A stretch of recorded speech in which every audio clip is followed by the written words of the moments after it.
সবাই যখন মৃত্যুটাকে ভীষণ ভয় পায়, আমি তখন হাসতে হাসতে আল্লাহর কাছে ভীষণ সন্তুষ্টি নিয়ে পৌঁছতে চাই যে আমি একটা ন্যূনতম ওই জীবনটা লিড করতে পারলাম, যে আমি একটা ইনসাফের হাসি নিয়ে আমি আমার আল্লাহর কাছে পৌঁছতে চাই। জুলাই গণ অভ্যুত্থানের অন্যতম মুখ, ইনকলাব মঞ্চের আহ্বায়ক এবং আসন্ন ত্রয়োদশ জাতীয় সংসদ নির্বাচনের সম্ভাব্য প্রার্থী শরীফ ওসমান বিন হাদি আর নেই। বৃহস্পতিবার রাত 9:45 সিঙ্গাপুরে চিকিৎসাধীন অবস্থায় তার মৃত্যু হয়।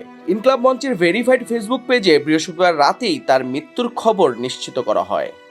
ফিরে আসার সময় মারে দেখি নাই, আমার একটাবার মন চায় আমার মারে দেখি।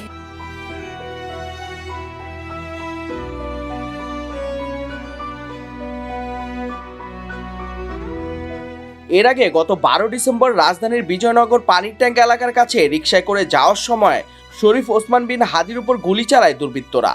মোটরসাইকেলে আসা দুই ব্যক্তি কাছ থেকে গুলি করে দ্রুত ঘটনাস্থল ত্যাগ করে। আশঙ্কাজনক অবস্থায় তাকে প্রথমে ঢাকা মেডিকেল কলেজ হাসপাতালের জরুরি বিভাগে নেওয়া হয়।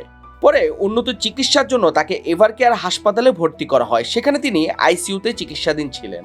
নির্বাচন শুরু হইতে পারে না, এর মধ্যে মানুষকে হত্যা করতেছে রাজনৈতিক দল একটা আরেকটারে।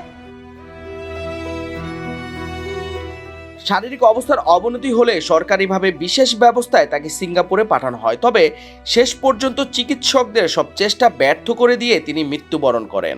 শরীফ ওসমান হাদির মৃত্যুতে দেশের রাজনৈতিক ও সামাজিক অঙ্গনে শোকের ছায়া নেমে এসেছে। আমাদের এমন টিম, আমি আমার সন্তানকে রেখে যেতে চাই, আমার মৃত্যুর পরে যেন এই লড়াই বন্ধ না হয়, এই লড়াই যেন বাংলাদেশে কিয়ামত পর্যন্ত জারি থাকে।